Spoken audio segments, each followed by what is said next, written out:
Saya lanjutkan yang energi dan intensitas gelombang. Energi gelombang itu gelombang yang merambat pada suatu medium satu ke medium lain, ya. Intensitas gelombang itu besarnya gelombang yang merambat itu sendiri, sehingga intensitas nanti bisa dirumuskan daya perluas.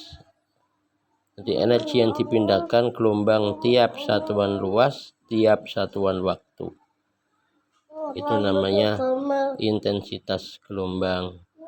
Energi gelombang rumusnya setengah M kali omega pangkat 2 atau W pangkat 2 dikali A pangkat 2. M nya massa, W nya sama dengan kecepatan sudut, hanya adalah amplitudo, ya, amplitudo dikuadratkan, sehingga energi itu sebanding dengan amplitudo dikuadratkan. Sedangkan rumus intensitas itu daya perluas, daya itu P, luas di sini disebut dengan luas bola, pakai luas bola di sini karena dasarnya energi itu kan sampai radiusnya itu kan bukan hanya melingkar tapi membentuk bola sampai ke dalam, ya, sehingga terjadi gempa. Rumusnya 4πr kuadrat. Intensitas berbanding terbalik dengan jarak kuadrat. Contoh soal. Intensitas gelombang yang dihasilkan gempa bumi pada jarak 100 km dari hipocentrum. Hipocentrum itu pusat gempa adalah 1 kali 10 pangkat 6 watt per meter persegi. Berapakah intensitas gelombang tersebut pada jarak 400 km dari hipocentrum? Logikanya kalau 100 km itu intensitas atau kekuatan gempanya itu sekian, maka kalau lebih jauh tentunya lebih kecil, ya, logikanya.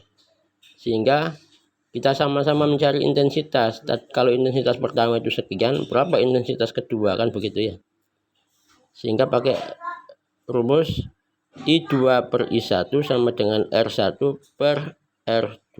Kenapa pakai rumus ini? R1 kuadrat per R2. Karena itu berbanding terbalik dengan jarak kuadrat, ya. Sehingga kalau I2 maka berbanding terbalik dengan R2, I1 berbanding terbalik dengan R1 dikuadratkan. Sehingga kalau mencari I2 itu sama dengan R1 per R2 kuadrat dikali I1. R1 nya itu 1, kalau dicoret, ya, R2 nya itu 4, dicoretkan tinggal 1 dan 4, dikuadratkan maka 1/16. 1/16 dikali 1 kali 10 pangkat 6 jadi 6,25 kali 10 pangkat 4 watt per meter persegi, ya. Jadi intensitasnya tentunya logikanya lebih kecil karena kita jauh dari gempa, ya.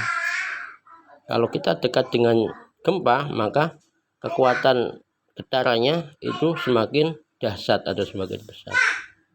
Demikian anak-anak, ini bisa dipelajari. Silakan ditanyakan kalau belum jelas. Kalau tidak sudah jelas, silakan dikerjakan uji kompetensi yang ada. Bebas, silakan pilih, ya. Dengan syarat kamu foto lagi soal dan jawabannya. Nanti di-share ke grup ini sampai waktunya selesai. Besok kita sudah ulangan harian, ya. Satu anak minimal 1 soal, ya. Terakhir di sini sampai halaman berapa nih? 59, ya. Terima kasih.